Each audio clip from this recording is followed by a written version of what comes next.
What's up, y'all? My name is Ian Edwards. Even though it says Aaron Brungard right there, don't believe that. It's Fox News. Welcome to the Soccer Comic Rant.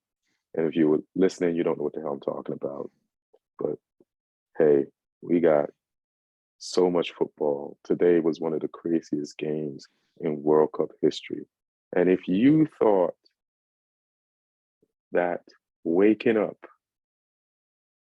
at 2 a.m. West Coast time in the morning to watch Cameroon versus Serbia, and then staying up to watch South Korea versus Ghana would be the most dumbest soccer addictive thing to do.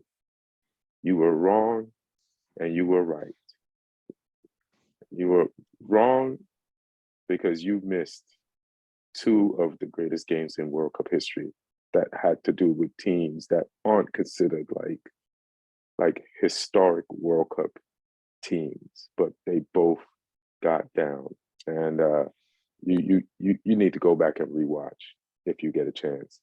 And we'll cover Brazil versus Portugal. We'll also cover tomorrow's matches, the big ones being Iran versus USA. That is such a huge game based on the part of the world that I'm at. Wales versus England, also very huge, where Lee's at, and also, pertaining to my heart.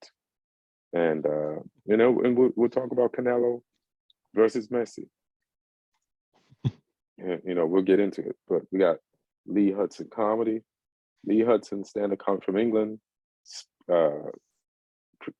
Southampton fan. I'm blanking on your team. And if it wasn't for Lee and me, Lee's team, Southampton, and my team, like, the games wouldn't have been shipped today because players from Southampton and Man United stepped up and made the World Cup what it was today.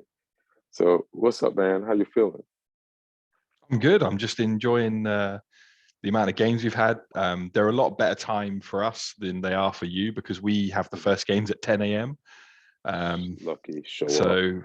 For the last week, we've had 10 a.m., 1 p.m., 4 p.m., 7 p.m., which is a lovely just whole day of football. But today was the final 10 a.m. games for us because all of the games now are going to be later on in the day. Like the final group games have to be played at the same time, so the teams know what's going on in the other game. They can't wait for a result to finish and then know what they got to do. So yeah, it makes sense that they do it like that. But I'm gonna miss those 10 a.m. games. I get to sit here with my breakfast and just watch a game. It's nice. But yeah, I lose that now. That's almost like like you guys, had nocturnal. a Boxing Day schedule for 2 weeks. Yeah, it's great. But international football, that's pretty dope. Like by the time Boxing Day comes around, you'll be like, you'll be in shape for it.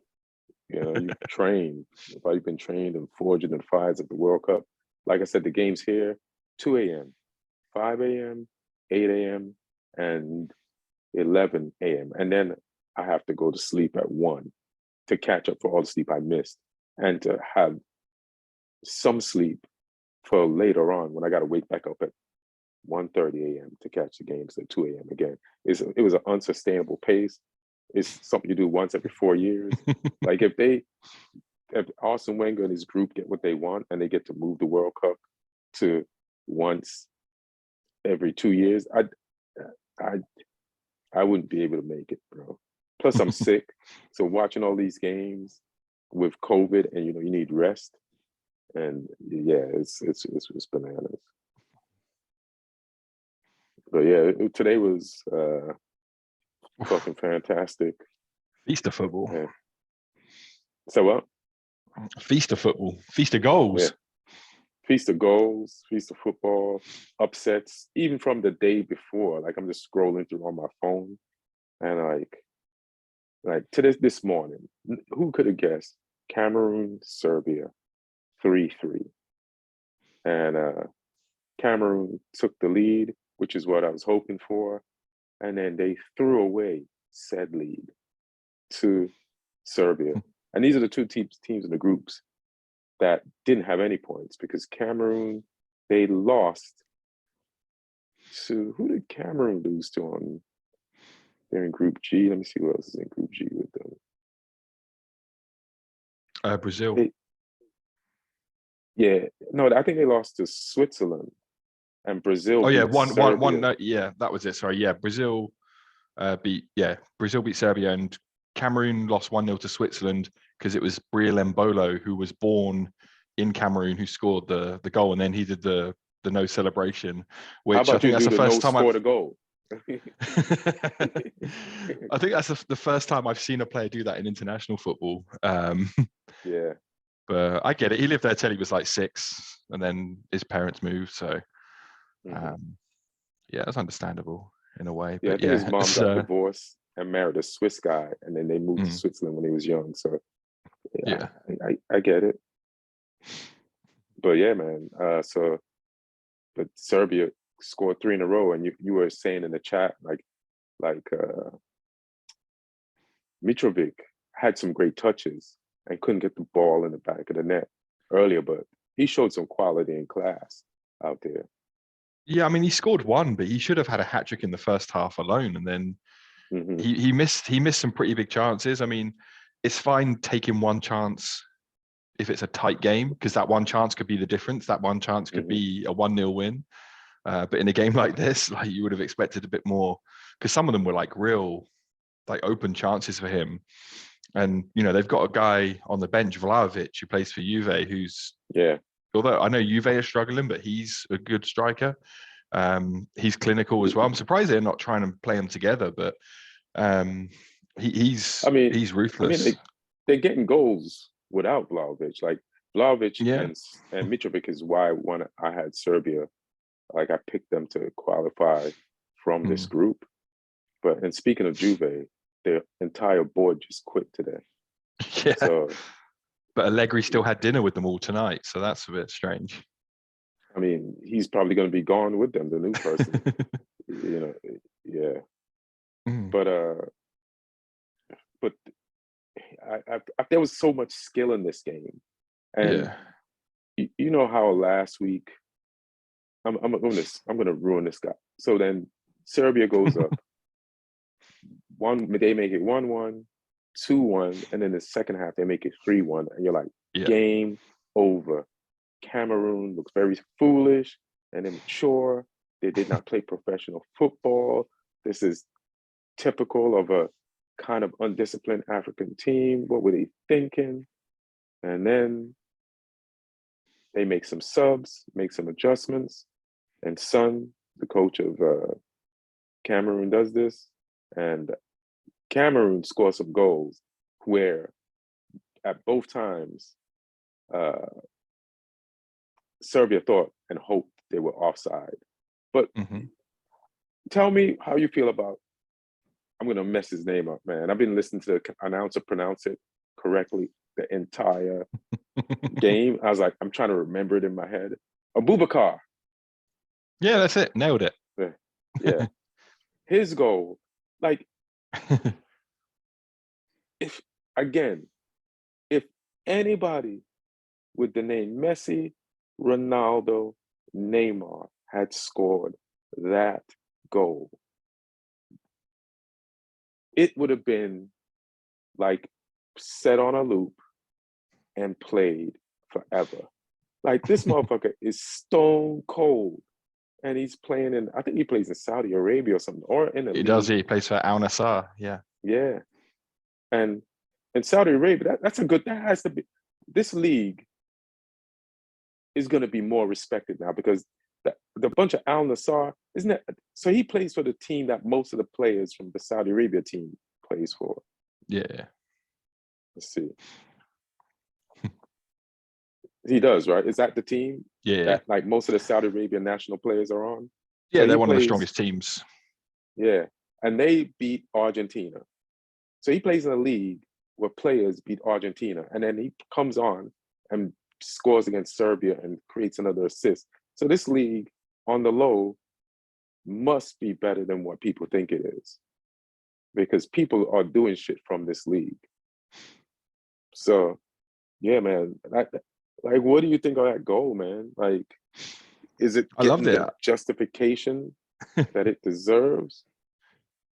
I think so. People were going pretty crazy about it at the time. I mean, Mm-hmm. obviously, like you say, it would get more attention if it was one of the big names who did it. But that was so cool. Like he went through, he sat a defender down and was just like, I'm just gonna scoop this over the keeper. I don't know if maybe he relaxed because he thought he might be offside, so he's like, I'll try this. But he did it to perfection. Like the way he got his angles all right with that like lob. It was just went up and down, that bounced nicely to go into the net. Just so calm and such great technique as well to pull that off, like I say, and get it right, because it had to go up and over the keeper and then still back into the net. So it was great. And obviously like you say, the other goal that Cameroon scored to tie it up was a ball in behind as well. And I found it crazy that Serbia were playing such a high line, 3-1 up, with like 20 minutes left or so. It's like, see the game out, like be professional. You lost your first game, you need to win this one. So just because normally some of those Eastern European teams are really good at that, at just shutting up shop and doing all the time wasting and stuff like that you need to do well to see a game out. And not just Eastern European teams. There's like any good teams, like there's South American teams that are really good at that. I find like England can be quite naive at it. I wish we would do it more, because there's certain games where if you're winning by a goal or 2 goals, you be clever, be street smart. It's But isn't that take what a the bit more Southgate time. gets criticized for being too conservative and locking up shop even before we got a goal? Not necessarily. Like, or he does it before we get a goal. If we were 3-1 up in a must-win game after we lost the first game, I would back it 100%. If he did that, and if players started, time wasting and doing all the horrible shit that you got to do sometimes. But I mean, obviously credit to them for carrying on playing and attacking and keeping a high line, but it stung them. They thought they were going to catch them off sides. They didn't. You got to be precision with that. Otherwise, VAR will find, if it's borderline and they're on, then VAR will tell you it's a risky game to play, especially when Cameroon had players who were good at running in behind as well. Choupo-Moting is Abubakar, who he timed his runs great. So they got punished, and it was just a good game to watch though.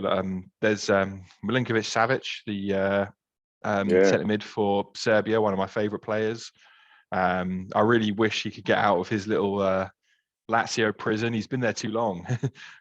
They keep putting big price tags on him. I really want to see him play somewhere else. I got to see him play, and I remember, like, because United, we needed a midfielder, and his name has come up every transfer window. I was like, and he can turn out of anything.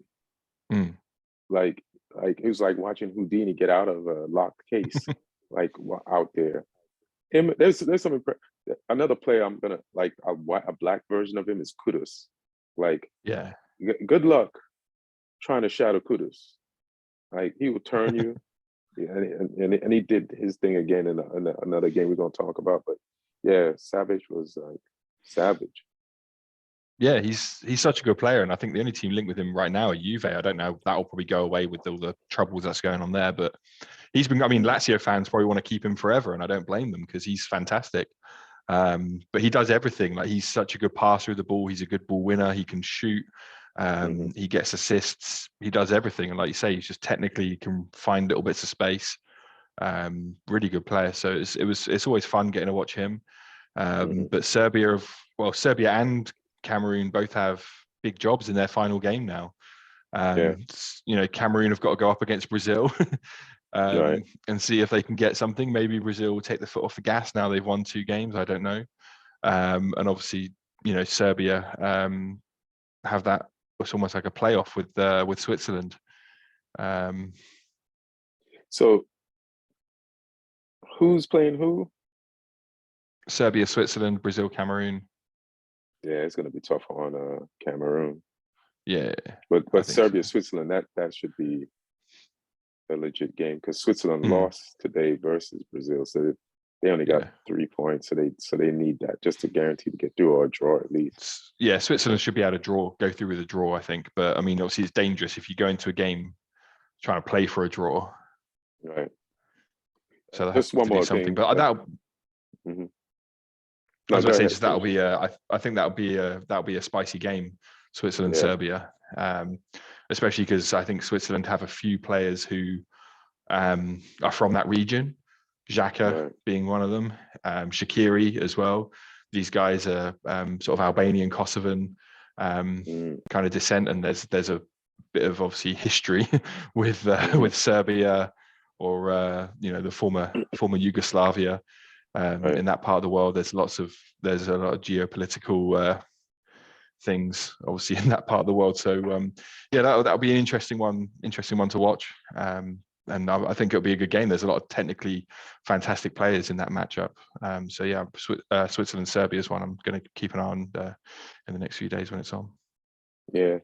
I mean, like you're talking about technically gifted, like just going back to Cameroon and Serbia, like it was first, just going from the point blank scoop over the goalkeeper's head, like both teams had so many technically gifted players, and both teams showed each other a lack of utter disrespect, like with their openness and Serbia's high line, and just Cameroon like scoring one goal and then kind of like not relaxing, but thinking, all right, we got this, knowing that they really Yeah. like they needed this game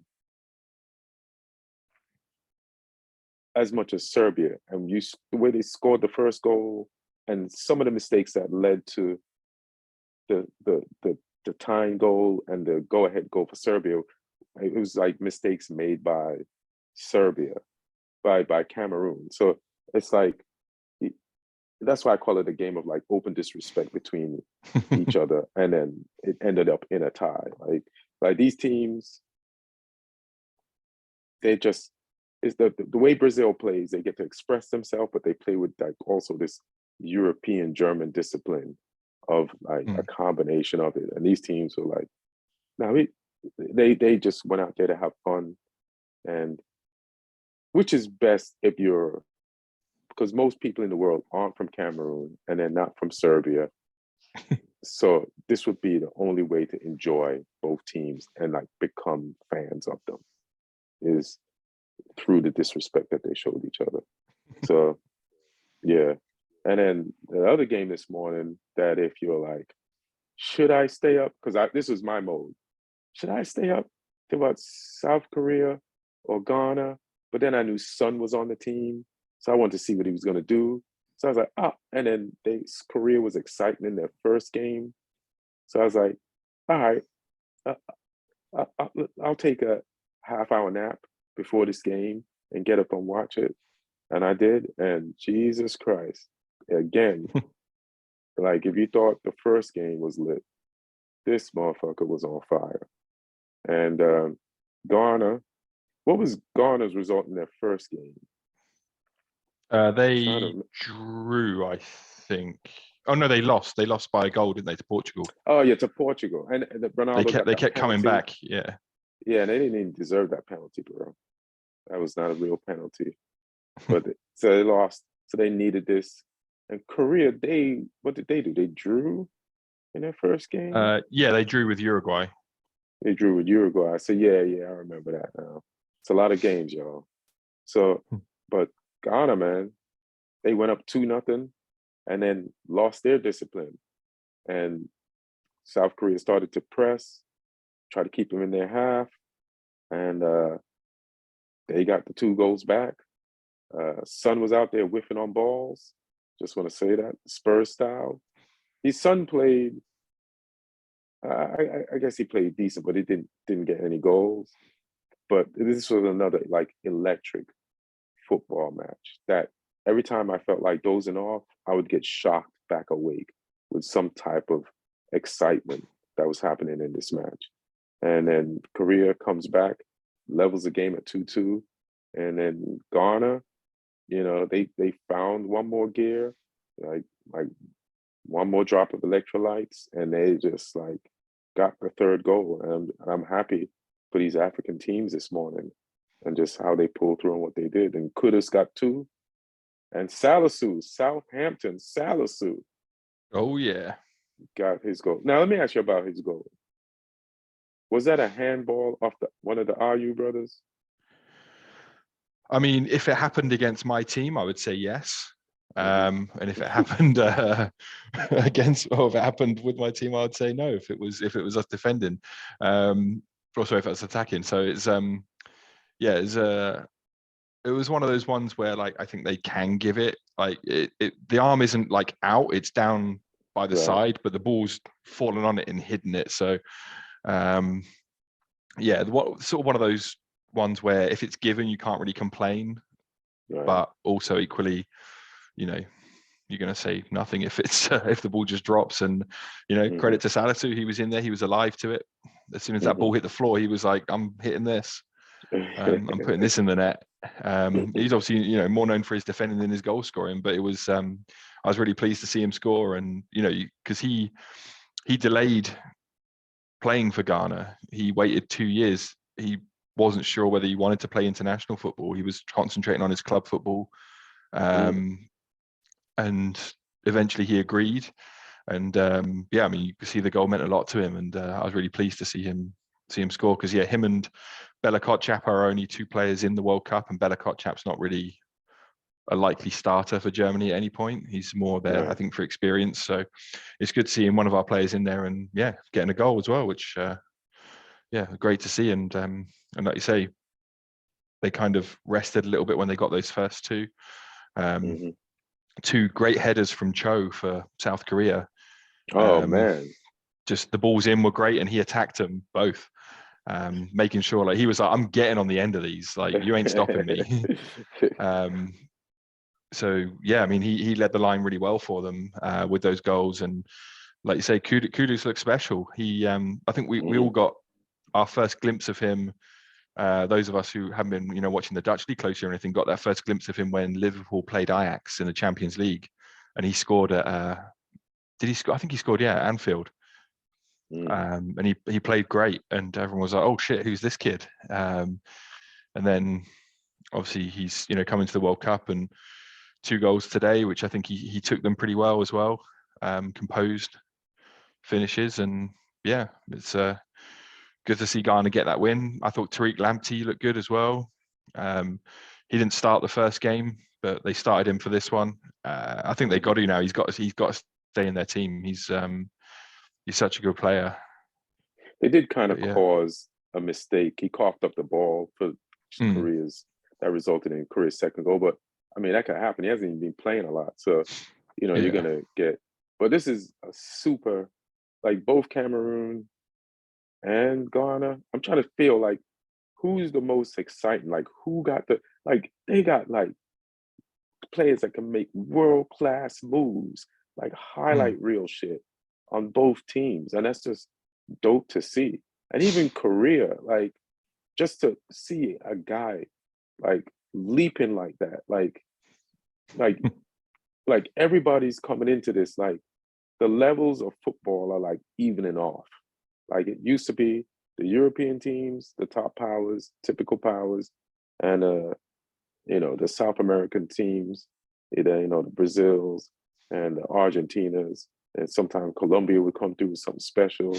But now you're seeing like anybody can get it, and anybody can give it to anybody, and anybody can do something special on any day. And it's just makes this whole thing exciting. Even going back like a few days, you know, you saw Costa Rica got absolutely pumped by Spain in their first game, and then they came back and beat Japan. You had Iran, who got pumped by England, and they came back and beat Wales. So like you can't, like, some people I know were like, they saw those first games and they're like, oh, these teams ain't shit, you know, why they don't even deserve to be at the World Cup. And it's like, no, like people have things going on. Like Iran obviously had some political stuff going on before the England game that threw them. Their keeper got hit early on in the game and had to take a break. Costa Rica, I think, were just a mess in that first game. But we were saying, like, we did, everyone who knows football was shocked that Costa Rica was so bad, because like Costa Rica are normally like a tough to beat side. They give teams problems. Mhm. They don't normally roll over for people. And then obviously we saw them in that game against Japan. They didn't roll over. They pulled the win out. They kept themselves alive in They this beat tournament. the team that beat Germany. Yeah, It's so it's crazy. crazy. Mm.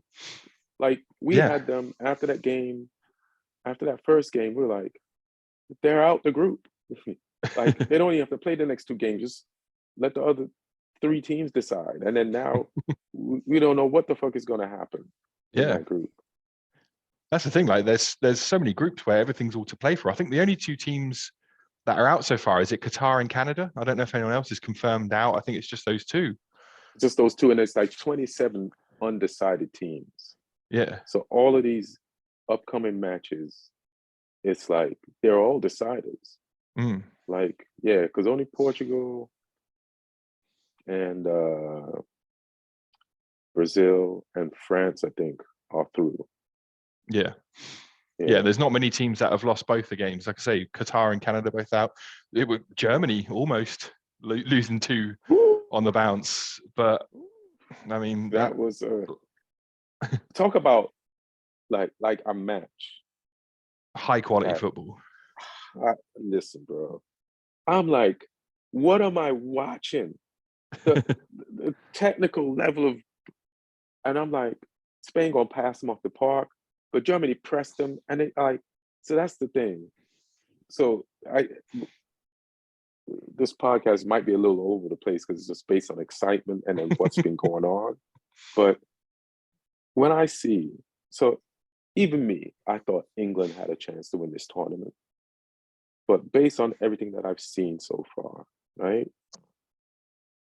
There are certain teams, because somebody just asked me a question. It's like, what about the teams that are good but succumb to the pressure of the moment? And I said, well, those, having a mentality is a part of the game. And so the teams that are good on paper and that also have the mentality so far are Brazil, France, and I'm going to have to put Portugal in there because they're good on paper and they have all 6 points. Even though I don't think Yeah. they deserve all 6 points, but they got them. And I would throw Spain. Like I've seen most of the games. I think I didn't watch the second half of the Costa Rica game versus Spain because I was like, I know where this is going, and it went where it was going. I was tired, and I wanted to have some energy for the games coming up. But to me, when I see these teams play, and I've seen them play twice, England, like a lot of people are tough on Southgate and saying, we have the players to win the World Cup, but he won't unleash them. We're not on that level. Is there another level? I was having a conversation with Lloyd. I'm like, Lloyd, we're not on these teams' level. Like Southgate might not win the World Cup, and we're going to be like, he didn't unleash them. Have you seen France? Have you seen Spain? Have you seen goddamn Brazil today? That Serbia team, they were set up professionally, technically, and I mean that Switzerland team professionally and technically, and they caused all the difficulties, so many difficulties, and Brazil had to find an answer to those difficulties. Like after the game, one of the commentators in America was like, why did it take Brazil so long to beat them? And it's like, what? Why would you expect Brazil to just walk through a team that's super organized, well coached, a mad determination with quality players? It's going to take time to win. Brazil, the difference with Brazil is they have that margin of whatever you need to beat a team like Switzerland. Like this is not, England would have trouble with this team. I'm not sure we would beat them the way they played today. It was like a solid, perfect game. And it took the switching of Casemiro switching from the most holding, the CDM, to being the turn. He went box to box, and then Bruno Guimaraes, who came in for Fred, took Casemiro's position, and then Brazil like sending that extra because they tried it with Fred, and Fred was decent. I gotta give it, but you are no Fred can't match Bruno Guimaraes. Like Mm. you could see the step up in quality level, like when he went on, and he was good enough to take Casemiro's place, and Casemiro takes Fred's spot, and then that the moment of magic came from a guy that's won 5 Champions Leagues, and that Switzerland doesn't have that, you know. It's a hell of a goal as well. Like when I first saw that Casemiro goal, I thought he mishit it. I thought like, oh, he's got lucky there. He shanked that and it's gone in the corner. And then you watch the replay and you see his technique that he used. Like he knew what he was doing. Like he purposely like cut across the ball on that volley, so he knew that it would fade away into that corner. And just masterful technique to do it that purposefully and under that pressure as well, because that ball came in quick. Like he had to take it as quickly as he did because the defender was on him. If he tried to take a touch, he's not scoring that goal if he takes a touch. So the fact that it was a snapshot, like, but with the perfect technique to put it where he needed to put it. So, for that sort of technique from a CDM, but this is a guy who's been training with Ronaldo, with Modric, with Cruz, with all these guys, with Benzema over the years. But he's a modified European Brazilian where he does have a lot of skill, but he's like in that Busquets frame of mind where that is not my job to show my flair. But there will be moments when I'm trying to show my flair and let motherfuckers know I'm Brazilian. And this is one of it. and the beauty of the shit is like knowing the guy that flipped the ball to him. Like Rodrigo used to play with him at Real Madrid. And Rodrigo, I think, was the player that, like, in that tight space where there was nothing going on, flipped it to him, and then Casemiro's reaction. So it's like, all right, maybe the familiarity of that also helped. But that I was looking at the Brazil subs today. This shit ain't fair. How is that fair? With no Neymar, for you to bring on these people. Yeah, Rodrigo, Anthony, Jesus. Yeah, Guimaraes. The fact that they can like just leave Martinelli, like, we don't need him today. Yeah, we don't need a Martinelli today. You know how many countries need a Martinelli? He's got one on the shelf chilling. It's crazy. Be interesting to see if they mix it up at all in their final game, Brazil, with them having 6 points now. Be interesting to see if they give other people a start, like see if Anthony plays from the start or Jesus or Martinelli or people. But I mean, they may want to just keep things consistent. But I mean, it's a hell of a squad. Yeah, it's a hell of a squad, and the coach is doing a hell of a job.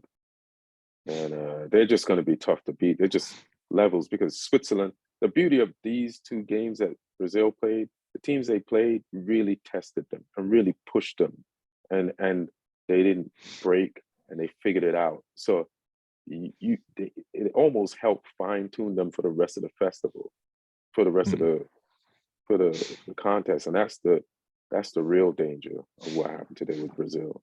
And that was another game where I was like, what am I watching? There's so many World Cups where the whole World Cup is terrible, but you don't really want to say it's terrible because it's the World Cup and you've been waiting 4 years for it. So you kind of like, it's like you're in a bad relationship, but you remember the first 2 years were good. So you're like, yeah. But this shit was like the teams you expect to do the amazing shit are doing the amazing shit. I'm glad I was up for this. And then what do you think of, I put Portugal in that elite group so far, but what do you really think of them? And what do you really think of Ronaldo's trying to steal Bruno's goal? I mean, I've made my feelings clear about Ronaldo before. I'm not a huge, obviously great player, but I'm not a huge fan of him as a person. And yeah, I mean, that was obviously Bruno's goal day long, and he immediately turned around and was like, no, me. Yeah. Is this the example you want to show your kids? You always talk about you want to show your kids a good example, and like you try to steal a goal, bro, that there's no camera angle to substantiate. I'm surprised he didn't run on and try and take the penalty. I know we were saying that in the chat. Like, there's a bunch of memes about it. Him watching with Brazil getting a penalty with Ronaldo off the field. It's like, yeah, like try to go on as a different player, different jersey, and take the penalty. He's like, why just sub me out? But again, But I Manchester mean, United player Bruno Fernandes, you know, yeah, and he maybe could have had maybe more. if He Ronaldo had was that still one a off. Man United player, that ball would have hit his head. Yeah, he's got the magic touch. I mean, he Mhm. almost had a hat trick. He had that shot off the post Yeah, towards the end as well. Bruno, he had a great game, yeah, and like I said, I haven't been that convinced by the performances so far with Portugal. Like you say, like they against Ghana, they were a little bit ropey. In this game, Uruguay had chances. You know, Uruguay hit the woodwork as well. Suarez had hmm one when he came on that fell to him, and he just turned and hit it, and it went just wide. hmm You know, at 1-0, they were trying to get back in the game, and then obviously the second goal just killed that off. But I mean, you look at this Portugal squad, and they've got quality in every department. You know, they got players like Cancelo and Diaz at the back, who obviously are great for City. Costa, the goalkeeper's solid. hmm That midfield is full of quality. You know, Silva and Neves and Carvalho and people like that, and you know, just that forward line as well. You know, Ronaldo, who I think when he puts that Portugal jersey on, it does something a little bit different to him. Obviously, I think he's super motivated right now as well. Yeah, So, and he's he's the got Bale players of around. Portugal. Exactly, and he's got players around him that will do a little bit more of the, you know, the running. So like Felix and Bernardo Silva and people.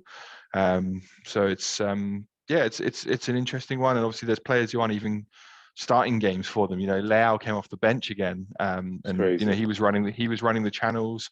You know, Rafael Guerrero didn't start and came on. Dalot didn't even get on. Yeah, They brought Palina on when they wanted to, you know, solidify it up a little bit as well. So I forgot there's about Paulinho. Like he's the newfound thing that's like, god damn. Like yeah, he's that guy. He's the Tyler Adams. He's the Conti position. That's the every dream team wants. it's the one when you want to shut that door. Even Mhm. Vitina on the bench as well. Vitina has been playing so good for PSG this season, Yeah. and he can't get any. He can get any minutes today. So yeah, they've got quality, and I think that it's an interesting one in tournaments to obviously look at it as far as we are in, because there's some teams who might scrape results right now, but tournament football is all about peaking at the right time. hmm So it might be that they're doing what they need to do to get through these games, and they're being clinical. Portugal, they're being clinical. They're taking their chances, and they're getting through these games. And then who knows? Like they might go into another gear when the knockout games start, because there are teams like that. Sometimes it's not always the team that are blowing people away at the start of the tournament who end up being hmm the best come the end of the tournament. You know, it's a marathon, not a sprint. You got to be able to navigate your way through all these fixtures that come, you know, quickly, and keep your players in the best condition so that they are, you know, primed for those big fixtures at the back end of the tournament. You've obviously got to balance that with making sure you get to those stages of the tournament as well.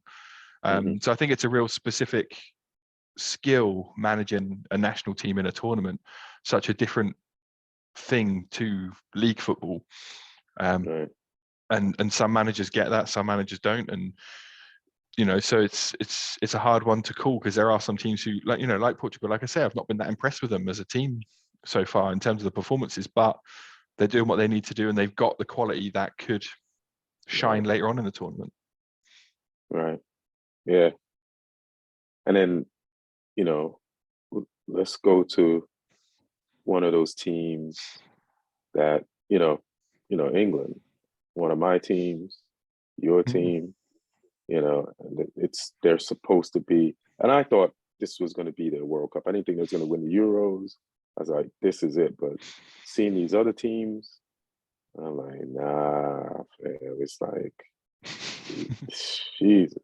If we shelled up against America, imagine how we'll shell up against an Mbappe, a team with Mbappe on one side and Dembele on the other side, and all the God knows names that France has in the middle. But tomorrow, England plays Wales. What do you think? they're Um, definitely motivated to play good tomorrow. But then again, this is kind of like a derby. So how do you yeah. think this will go? I mean, I'm hoping England are being one of those teams as well, because I mean, obviously we were great against Iran, but Iran were in shambles that game. Um, the US game was a horrible watch. You know, it was genuinely one of the most dreadful games of football you'll ever see. Mainly on England's part because we had the ball for a lot of time and we were just doing nothing with it. But Right, I remember in the Euros we had that game in the middle of the group against Scotland. Scotland. Yeah. And everyone was like, "Oh, you know, Southgate doesn't know anything," and blah blah blah. And Hmm. yeah, this was a terrible game. That Scotland game is a terrible game, but Southgate's proven that he can, you know, navigate a team through a tournament. Which, like I was saying, that's, you know, you got to peak at the right Right. time, and it might be that we do that. I mean, it might be that we go straight out in the first knockout round. Who knows? Hmm. Um, but yeah, I mean, we knew this was going to be a tough group. We spoke about it before the tournament even started that it might be the, you know, the low key group of death, Yeah. because all the teams are ranked in the top 20. Hmm. And for England, you know, the Wales, we say the Wales game's a derby. The US game's a little bit of a derby as well in terms of, Yeah. you know, the language and the history, and stuff like that. So, and I mean, It's I'm a sure you derby guys for covered it California on. people because there's so many Persians here. There's so many, Persians are our Puerto Ricans, but just richer. Oh, for the Iran US game, yeah. I mean, US England Yeah. was a derby as well, Oh, yeah, yeah. because They're both derbies. people Yeah. treat it like that. There's a whole load of heat there for that. So, but yeah, I think England will take care of Wales. I don't think it'll be convincing. Like we Hmm. won't trash them. I think we'll take care of it. It might only be by one goal, but I think we'll do what we need to do, and I think that'll be. I think the players will be a little bit more focused for it now that we didn't beat the USA. Hmm. Um, they'll know that they need to go and do something in this one. So I think we'll get the job done, but I think it'll be tight. Well, like you say, Wales will be super up for it. They'll play it like a cup final. They need something from this game as well after messing up against Iran. Hmm. So they've got nothing to lose. Whereas England have, you know, I mean, it'll be tough for England to go out after winning the first game because someone's probably going to have to take us out on goal difference, and that's unlikely to happen now. Right. Um, so we are essentially through, but we still need to make sure we go and do a job in this game and not lose. So yeah, I mean, I fancy us by a goal. Right. What do you think? I feel like every time, even since back to Euros, I feel like whenever Wales plays like a real team, they just don't got it. And even when Mhm. the other day, I'm not gonna say Iran is not a real team, but the team that wanted it, you know, they just didn't have it. There's just something missing, like that. You don't know what it is, but you can clearly see it from Wales. So England should definitely win tomorrow by at least 2-0. But I'm not even worried about like Wales. I'm worried about playing to Wales tomorrow will show me that they learned something from the American game. And if they learn something from the American game, use it against Wales, will they use that learning in the games that's coming up in the knockout round? Because they're going to have to take it to another level to get further in this contest based on what I've seen. So Mm. tomorrow is where, like, England, the team that's at the top of the group, has to actually turn over a new mental leaf and show us something else and do what they did in Euros, turn everybody's mind back around, and then continue from that point. Like with just like I'm comparing our players, and there's a lot of fans in England saying, and a lot of pundits, British pundits say, we have some of the greatest players, but I don't know if they've seen the other teams. I just don't. And the only and then maybe we do have some of the greatest players, but they don't have the mentality, and that's been England's problem. Mentality. So Southgate has to do a mentality job on these guys, like have them believe in, like make them play like they're on PCP, like they could do anything on that drug. Uh, let's. You want to discuss this Iran USA? This is crazy. This is just crazy because Iran just needs to tie. But Iran when they played low block football, they got blown out by England. So they'll probably never do that again. But they do have quality players, like we were saying. They are low key the group of death. They're in the top 20. They got players in decent leagues around the world. America, it sounds very confident based on Alexei Lawless. He's sitting behind the desk today. But America needs this a win more than Iran does. But also not needing a win is very complicated too, you know. Yeah. So, but I'm worried about Iran. If I'm America, I'm more worried about Iran than US fans are worried about Iran, because this is why. Because you don't think of Iran traditionally as a soccer power. So when the commentators and the pundits are like, US is going to beat Iran, you're like, yeah, we should beat them. We tied with England. So, you know, but England wasn't supposed to tie with the US. US ain't a soccer power. So if US is a non-soccer power and you could do that to England, why can't Iran, who just beat the pants off Wales, dominated them, and a team that you couldn't beat, who dominated you for a whole half, this is what you're dealing with. So I think it's gonna be a tricky one, but I feel like US will barely be able to pull it off. But I love the US midfield and the way they played against England. And they have the mentality. And if they could go back out there with that mentality, we'll see. Yeah, it's a tough one to call, because I think Iran will be super motivated. Obviously, they got their confidence back after the Wales game. I think they will just be motivated by the fact that it's the US as well. And yeah, I mean, they'll come with a game plan. They'll be organized. Kyrgios is a good coach, so they'll come with something. The US, I still think, has slightly more quality based on what I've seen so far. And that should, I think the US will probably win this one narrowly too, by perhaps a goal, like a 1-0 or 2-1. So yeah, I think the US will pip it, but I mean, anything could happen in this one. It's got the potential to be a crazy one, I think, like some of the ones we've seen today. Yeah, I mean, I just changed my mind again while you were talking. I said the US because I forgot that one of the main things they were talking about today, you know, because they bring up the US game, next game all the time during the broadcast. And they were like, we don't have any scorers. And you think about it, US only scored 1 goal so far in 2 games. Iran got 6 put past them, but still scored 2. And then the other day, they scored 2. So Iran got 4 goals and 3 points. USA got 2 points from 2 draws and 1 goal.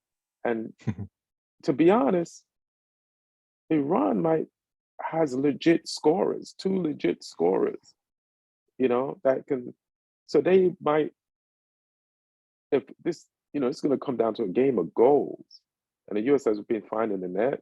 So I'm switching back to Iran. And like I say, you might be right. Anything can happen in this one. Yeah, I mean, I want the US to win it, but I also don't like to take it for grantedness. And maybe it's not the players, it's just the way the pundits do this shit. Sometimes so disrespectful.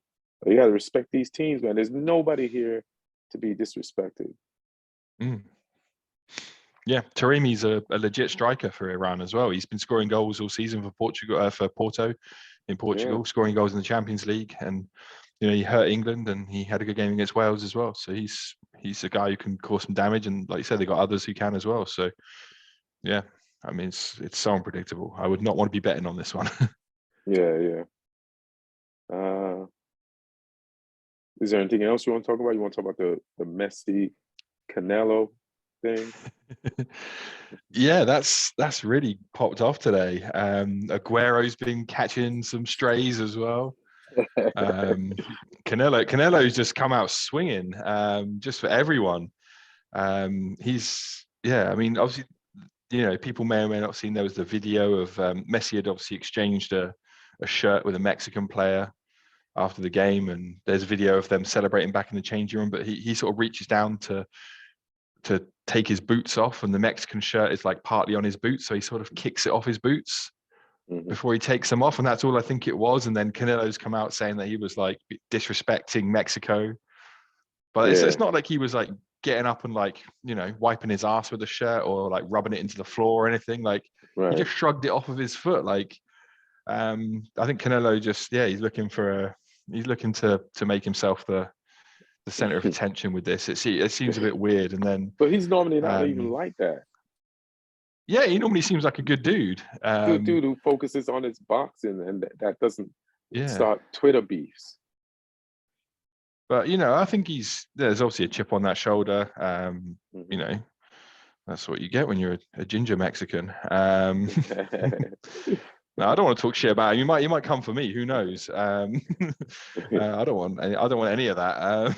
But I mean, Aguero got involved, and Canelo came out, called him a bastard, and said that he was scared in his DMs, saying that he doesn't have any balls and stuff. So I mean, go and have a look on that online if you want. Why is Aguero texting? DMing Canelo like, relax, Aguero. He's not going to attack Messi. He's not going to attack Messi. It's just the heat of a loss, and a loss that everybody saw coming. And listen, man, Mexico is not Argentina when it comes to football. No matter how much Mexican fans tell themselves they are, and I know. A win like this, I just watched Mexico not be able to beat Argentina for so many World Cups, and then they couldn't even beat Argentina teams without a Messi, and it's like you're upset. Canelo's upset, and he's like looking for something. You know, this is almost prison mentality when you try to put a case on someone to justify attacking them. You know, and so that nobody will be like, you shouldn't have done that. And this is basically like a prison job. And it's like, nah, man, he didn't do that with the jersey, bro. And I know you're upset and you want to, you know, I'm just happy that you love soccer like that. I like you now that I know you're a boxer. You know, some people just are into the sport that they thrive at. But it's good to know that Canelo is like all the way Mexican, you know what I mean? He's passionate about his football, proud about his flag, and hey, man, but you can't beat Argentina, and you gotta take them L's, bro. Take them L's. So funny. I'm just trying to see if there's been anything else. Whatchamacallit, what's his name responded to Canelo? I think it was, he used to play for Barca, then he was at Arsenal, Barca, and Chelsea. What's his name? Cesc Fabregas. Fabregas, yeah. Yeah, and he wrote a tweet and said, hey, man, Canelo, I don't know if you understand football, but in the locker room after the game, we throw everything on the floor, including our own jerseys, and somebody comes by, picks them up, and washes everything and cleans it. So he's not doing anything personal to your jersey, you know, or mopping the floor with it. It's just, and especially after a big match like that, we always celebrate. We take our shirts off, we throw everything on the floor, and it's like, but I don't know if Canelo saw that.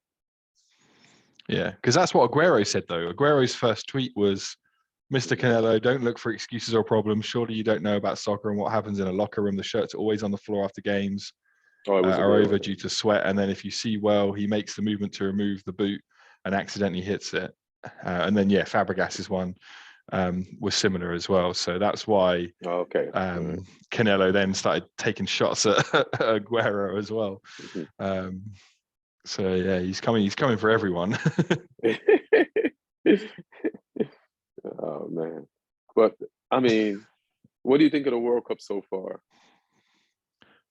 Great so far. I mean, obviously, you know, there's obviously the problems with where it's being played and the backdrop to that, which, everyone has their thoughts on, and yeah, I don't agree with it being there. I still don't think it's a great thing. It's painful watching games that aren't at full capacity as well for the greatest tournament in the world, and stuff like that. So it's that side of it's been disappointing. But I mean, if you strip that all back and you just look at the games, I think it's been a great World Cup so far.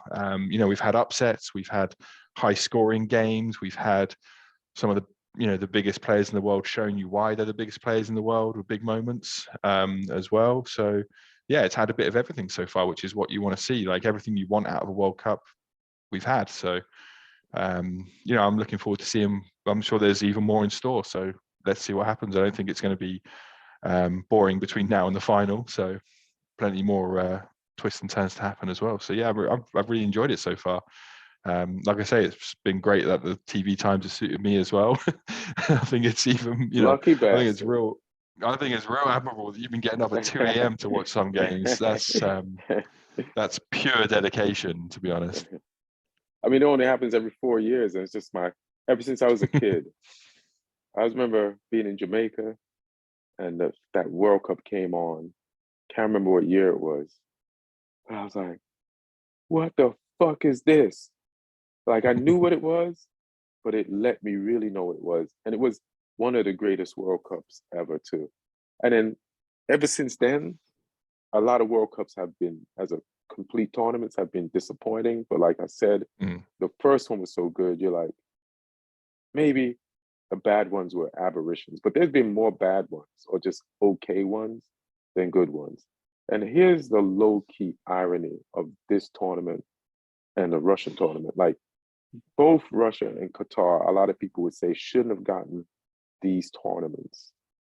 But the two countries that everybody says shouldn't have gotten their tournaments have somehow had some of the best games. And the games which have made it, like, put them in the running, the tournaments in the running for the best tournaments. Because I remember Russia, that first game with Russia, that was exciting. I said, all right, that's just the first game. And then the games throughout the most of that tournament, like for the most part, was pretty lit. And a lot of exciting shit happened in that tournament. I was like, oh shit, Russia, who shouldn't have got that tournament, put on a good tournament. And then now Qatar, we're like, the first round is about to be over, and this is like pure fire. So we just need to find another country that doesn't deserve the tournament to put the next one in, just so we get good games. Should go like Venezuela or somewhere next time, or yeah, just find Bahrain. some Bahrain, ranked last in the world. Just like, how did they get it? Don't worry about it. We're about to have these fire ass games. Well, I mean, we know where the next World Cup's coming to you. Yeah. It's going to be, there's going to be games in LA. Yeah, definitely going to those games. It's going to be crazy, sprawled out over Canada, US, and Mexico. It's that's going to be pretty wild. But yeah, I mean, it's great that it's coming back that way, and there's more nations getting involved. So, I mean, do all those nations get automatic qualification I'm not for that sure World about Cup? that. Because CONCACAF qualifying, like, For Mexico, like, it's almost, well, it's a CONCACAF for America and Mexico is pretty much automatic qualifying anyway. Yeah. And Canada seem to have cemented that third spot now. Yeah, I mean, or they finished even above that. And but if they all get automatic, I mean, if the CONCACAF qualifying, it might just be like one team only gets through, and Jamaica have got to have a good chance of that. Yeah, I mean, we'll see. Yeah, we'll see, because we do have a lot of players that aren't going to make the English squad that could like fuck around and play for Jamaica. Oh, there's one thing I want to tell you about the Canadian Croatia game, and I'm sure you've seen that they asked, I think it's Kramicic, like what motivated them to come back against Canada, and it was like the Canadian coach. He said, "We're gonna go fuck up Croatia," and it's like that's why all the press conferences for all the matches coming up, every coach has been complimentary of their new opponent that they're going to face. Nobody wants to put anything on the bulletin board or anything. Like Yeah, that that's Canadian it. coach got really emotional and immature as his team was versus Croatia. Like the way he made that statement as emotional and immature and not measured is the way his Canadian team, who kind of outplayed Croatia the same way they outplayed who was it they lost to? Belgium. Belgium in a lot of moments and had opportunities to put the ball in the back of the net, but didn't, and then paid for it later. Is that they're being coached, they're playing the way they're being coached. And I just have one thing to say about Luka Modric. It's like in America, there's this thing in baseball where like there's these Dominican baseball players who lie about their age. They lie that they're younger than they are, so they can, and they like this 16-year-old is playing like this, but he looks like a grown ass man, and then they give him a contract, and then they find out later he was 30 when he said he was 16. But I think Luka Modric lied about his age to get in the club. Like I think that motherfucker is younger than he said he was. Like you know, because there's no way he's 36 and covering 37.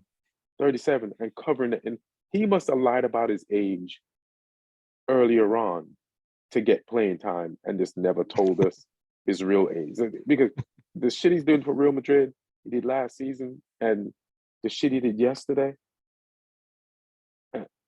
it's he must be the first player to reverse Dominican himself.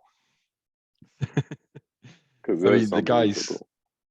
the guy's unreal. I mean, he's lucky as well that his game was never really based on speed or power. His game was always based on technical ability and just pure game intelligence. Like he knows the right moments, where to move and how to make his decisions.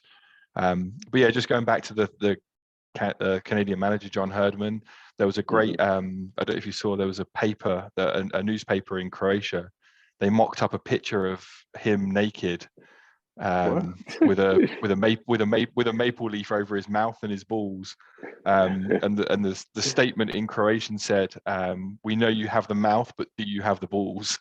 Oh shit. And yeah, obviously not. But he didn't shake hands with the Croatian manager afterwards, Oh, which he they weren't didn't. happy about. Oh, No, that's but not it was that's not disappointing cool. because obviously, Canada's like my adopted Yeah. second nation, for this, and I was watching the game in London, and there was lots of Canadians around, and obviously, everyone was going crazy when that first goal went in, first ever World Cup goal for Canada. Yeah. Davies righting the wrongs of that missed penalty against Belgium, but this Croatia team as well, like they've been around the block. They've got so much experience in that team. And it was like you could see they were almost like they were a little bit shocked by Canada in those first few minutes, but then like their street smarts kicked in and they were like they Yeah, yeah. figured them out. They were like they're players who don't need to be even coached that much. Like you could see every player was like doing the analysis in their own heads as they get like, right, okay, now we figured out how we're going to beat these guys, and you could just see them turn the game around, and start to dominate and start to pick holes in that Canadian backline. And they gave a few warning shots. They had one disallowed. They were getting in behind, and keeper made a save. And then eventually, it's like I was sitting watching, going, "There's no way Canada's winning this." Croatia You can just see it that coming. you could see them turning the screw and becoming more and more dominant. And once they went ahead, it's like I don't think this is coming back, because Yeah. they played with all their experience and street smarts. Like I said, they got caught cold at the start, but once they settled into the game, you could just see their class and see their dominance and see their experience. I still think they might struggle against teams who Yeah. are also as smart as they are, but have more speed and sort of craft about them, and a bit more clinical edge. So I think they'll struggle when they come up against the true top nations. But I mean, it was, I hope Modric stays in the tournament as long as possible, because he's just a joy to watch every time. Don't worry, he will. He's 25. The real age is 25, so he's good. Yeah, he's got like 3 or 4 more World Cups in him still. Yeah. So, oh man. Well, thanks, man. I guess we'll try to do this again on Thursday. We'll see if England can get through and see what's up with them. Iran versus USA. Like Mars is gonna go watch it with another comic named Francisco tomorrow somewhere. And yeah, I'm just gonna I'll be able to get 6 hours sleep before the first match. So that's gonna be new to watch a game rested and shit. So that's dope. Thanks for listening. Thanks for watching. Like and subscribe on YouTube. Put your questions in the comments. We'll get back at you. And thanks for listening on all the platforms and streaming stuff. And yo, keep on enjoying the World Cup. All right, one.